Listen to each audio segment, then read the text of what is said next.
Pada kesempatan ini kita akan membahas tentang pentoxifilin. Ini adalah spelling ataupun ejaan bahasa Indonesianya. Pentoxifilin adalah derivat dari metilsantin, yang kalau ingin diketahui nama kimianya, ini adalah nama kimia daripada pentoxifilin. Nah, untuk merek dagangnya ada Haemotal, Lucitren, Pentoplat, pentoxifilin yang generik, Platov, Procircal, Reotal, Torontal, Tioxat, Trental, Trentox, dan Trensic. BPOM atau Badan Pemeriksa Obat dan Makanan mengatakan indikasi dari pemberian pentoxifilin ini adalah claudication intermittent ataupun biasanya orang mengatakannya kesemutan. Tapi dalam penggunaan klinis seringkali digunakan untuk indikasi yang lain yang nanti kita pahami setelah mengetahui cara kerja dari pentoxifilin. Nah, untuk mengetahui efek dari pentoxifilin ini kita harus tahu cara kerjanya. Pertama, kita harus tahu bahwa pentoxifilin bekerja sebagai fosfodiesterase inhibitor, yang artinya dia menghambat kerja dari enzim fosfodiesterase. Nah, secara general, efek yang dihasilkan dari pentoxifilin ini yang menyebabkan dia bisa menangani claudication intermittent itu adalah dengan menurunkan viskositas darah. Bagaimana cara dia menurunkan viskositas darah? Yaitu dengan meningkatkan deformabilitas dari red blood cell dan mengurangi adesi platelet. Jadi viskositas darah ini menurun, jadi darahnya cenderung lebih encer dan lebih mudah mengalir ke aliran darah perifer. Nah, apa yang dimaksud dengan deformabilitas dari red blood cell ini? Ini adalah kemampuan dari sel darah merah untuk menjadi lebih fleksibel, jadi dia tidak kaku dan bisa melewati saluran mikrovaskular. Kemudian dia mengurangi adesi platelet. Adesi platelet ini berhubungan dengan koagulasi atau pembekuan darah. Jadi bayangkan jika ini adalah lumen dari intravaskular yang mikrovaskular, dengan adanya adesi platelet itu akan mengurangi luas atau diameter dari lumen intravaskular tersebut yang menyebabkan darah kesulitan lewat. Nah, di sini deformabilitas RBC ini dari RBC ini yang meningkat itu menyebabkan lumen yang kecil ini dia bisa lewati. Kemudian mengurangi adesi platelet itu menyebabkan tidak adanya adesi platelet sehingga lumennya menjadi relatif lebih luas. Kemudian ada juga dia bisa menyebabkan vasodilatasi. Ini vasodilatasi ya. Bagaimana cara kerjanya ini menyebabkan vasodilatasi? Intinya dia akan membuat lumen dari pembuluh darah mikrovaskular yang tadinya misalnya seperti ini menjadi lebih besar. Jadi sehingga aliran darah ke perifer itu menjadi lebih baik oksigenasinya, sehingga keluhan dari claudication itu bisa berkurang. Namun kalau kita mau lihat secara lebih mendetail tentang efek kerja dari fosfodiesterase, kita harus tahu bahwa sebenarnya inti dari pentoxifilin itu bisa sebagai antikoagulasi, antiinflamatori, dan imunomodulator. Nah, sekarang kita akan membahas efek dari pentoxifilin terhadap koagulasi, kenapa dia bisa menyebabkan antikoagulasi. Kita perlu ingat bahwa pentoxifilin itu adalah fosfodiesterase inhibitor. Nah, ini kata kuncinya di sini ya. Jadi, kita harus ingat dulu proses koagulasi. Ketika terjadi perdarahan, ini kita anggap saja ini sebagai jaringan vaskular, mikrovaskular. Dalam hal ini pentoxifilin perannya lebih besar pada jaringan mikrovaskular yang perifer, yang lebih kecil. Nah, ketika terjadi cedera ataupun kerobekan daripada dinding vaskular ini, maka sel darah merah akan mengagregasikan dirinya ke dalam robekan ini. Kemudian platelet yang ada juga berusaha mengagregasikan diri ke robekan dari endotelial ataupun robekan dari dinding vaskular ini. Nah, ketika ada robekan ini, platelet juga akan memberikan sinyal kepada platelet lain, platelet yang di sekitarnya, sehingga dia mengumpulkan sini, diharapkan terjadi koagulasi. Kemudian dihasilkan contohnya tromboksan. Nah, tromboksan inilah yang bermanfaat untuk memanggil platelet-platelet lain yang ada di intravaskular tetapi jauh dari daerah robekan tersebut. Kemudian dihasilkan lagi proses di mana faktor-faktor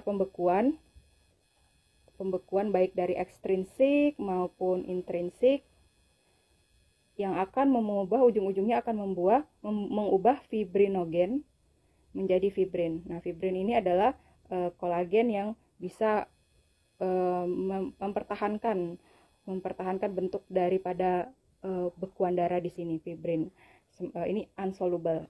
Itu kita bahas tentang singkat tentang koagulasi, memang tidak detail ya.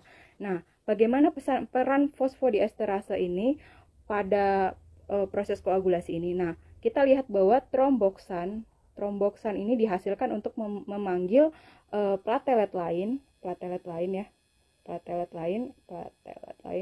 sehingga terjadi agregasi di sini, sehingga terjadi bentuk pembentukan koagulasi ini.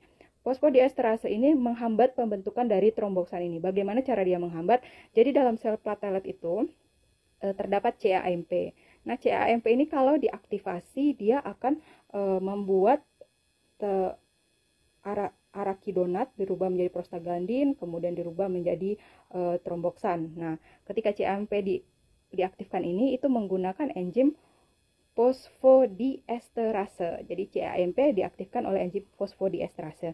Ketika pentoksifilin bekerja, dia menghambat kerja dari fosfodiesterase ini. Dengan kata lain, CAMP tidak bisa membantu untuk menghasilkan tromboksan, sehingga agregasi trombosit bisa berkurang. Kemudian bagaimana dia meningkatkan fleksibilitas dari RBC, red blood cell. Jadi red blood cell itu kekakuannya itu dipengaruhi oleh ATP dan kalsium. Nah, ketika fosfodiesterase ini dihambat, CAMP ini meningkat, sementara CAMP ini adalah bentukan dari ATP. Jadi dia bisa mempengaruhi ATP dan kalsium, kemudian RBC-nya menjadi semakin fleksibel. Itulah bagaimana koagulasi bisa dihambat oleh pentoksifilin, dan juga dia mempunyai efek di mana fibrinogen plasma ini tidak banyak dihasilkan, sehingga fibrinnya semakin sedikit, sehingga bentukan koagulasi semakin berkurang.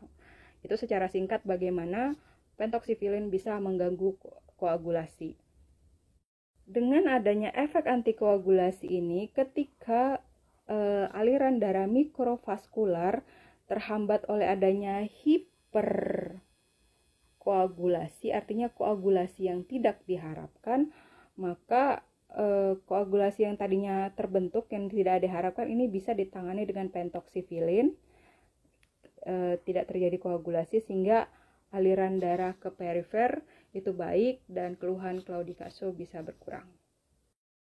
Bagaimana pentoksifilin bisa menyebabkan vasodilatasi? Kembali lagi kepada manfaatnya sebagai fosfodiesterase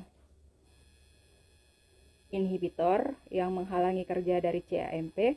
Nah, ketika CAMP ini tidak bisa aktif bekerja untuk menghasilkan tromboksan ataupun menghasilkan tumor necrosis factor ataupun sitokin lainnya, dia akan bekerja untuk meningkatkan adenosin. Nah, adenosin ini efeknya sebagai vasodilator.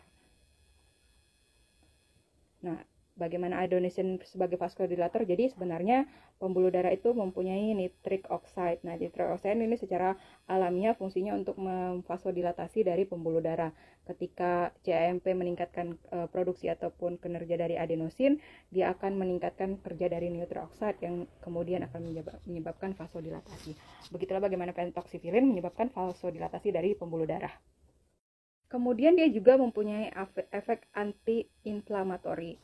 Nah, kembali lagi kepada fosfodiesterase inhibitor dan juga cyclic AMP, CAMP.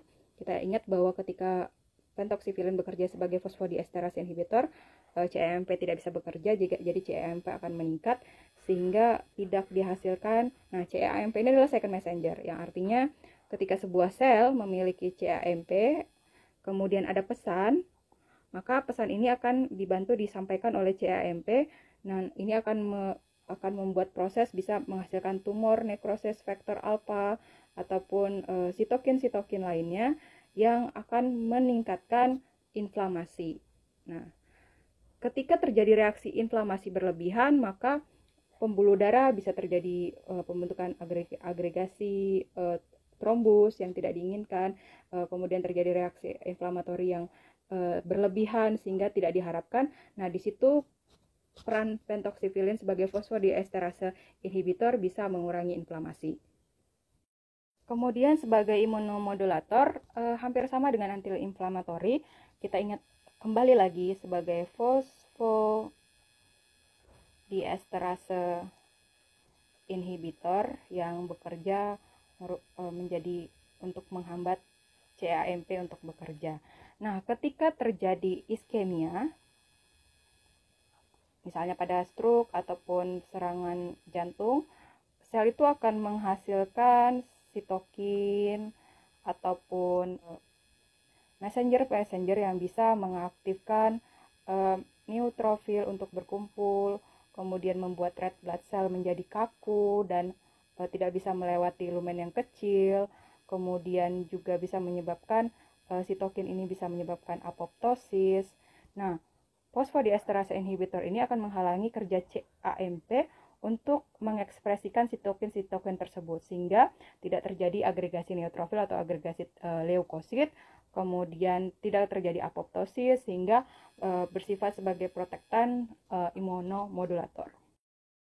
Melihat efek dari pentoxifilin ini sebagai antikoagulasi, antiinflamatori, kemudian bisa menjadi imunomodulator, itu sebabnya penggunaannya bukan hanya sebagai terapi pada claudication intermittent. Seringkali dipertimbangkan untuk pengobatan stroke karena dia mempunyai efek imunomodulator yang akan mengurangi efek dari apoptosis ataupun kerusakan jaringan akibat iskemia. Kemudian juga dia bisa mengurangi koagulasi yang hiperkoagulasi berlebihan pada pasien stroke, kemudian juga pada pasien dengan masalah kardiovaskular, contohnya pasien yang mengalami iskemia jantung, ini juga dipertimbangkan penggunaan pentoxifilin. Untuk farmakokinetiknya sendiri, pentoxifilin bisa mencapai kadar puncak dalam waktu 2 jam saja. Kemudian dia pertama kali di metabolisme di hati, untuk ekskresinya lebih dari 90% itu diekskresikan di urin, sekitar kurang dari 4% diekskresikan melalui feses. Kemudian kita lihat efek samping. Efek samping yang bisa muncul dari pentoxifilin itu adalah keluhan gastrointestinal. Biasanya pasien bisa mengeluhkan dispepsia, gejala dispepsia seperti kembung, mual, nyeri ulu hati, ataupun sampai muntah. Kemudian juga ada pasien yang mengeluhkan diare ataupun mencret. Kemudian pada central nervous system ini bisa menyebabkan sakit kepala ataupun pusing. Kemudian pada pasien kardiovaskular ini bisa menyebabkan vasodilatasi karena efeknya yang ada vasodilatasi sehingga wajah pasien terlihat kemerahan, ataupun pada kasus-kasus yang sangat jarang terjadi itu bisa terjadi hipotensi dan juga aritmia. Nah, kontraindikasinya karena dia bisa menyebabkan antikoagulasi, kita lihat pada pasien yang memiliki resiko perdarahan sebaiknya tidak diberikan. Kemudian pada pasien dengan creatinine clearance di bawah 30, jadi kalau dia CKD stage 3-5 bisa kita pertimbangkan untuk tidak diberikan karena ekskresi dari pentoxifilin ini melalui ginjal. Kemudian pada pasien-pasien yang alergi dengan santin, kemudian karena dia di metabolisme di hati, kita juga pertimbangkan pada pasien-pasien yang mengalami masalah hati seperti sirosis. Nah, untuk perhatian pemberian pada anak usia di bawah 18 tahun ini tidak dianjurkan, dan kepada ibu hamil ini adalah kategori C. Kemudian ini disekresikan ke air susu oleh ibu yang mengkonsumsi obatnya sehingga untuk ibu menyusui tidak disarankan. Nah, dosis yang diberikan itu biasanya frekuensinya 2-3 kali dengan tablet 400 mg. Namun kalau ditemukan ada keluhan seperti masalah gastrointestinal, dispepsia atau mencret, itu bisa kita sesuaikan dosis yaitu 1-2 kali sehari. Demikian pembahasan tentang pentoxifilin, semoga bermanfaat.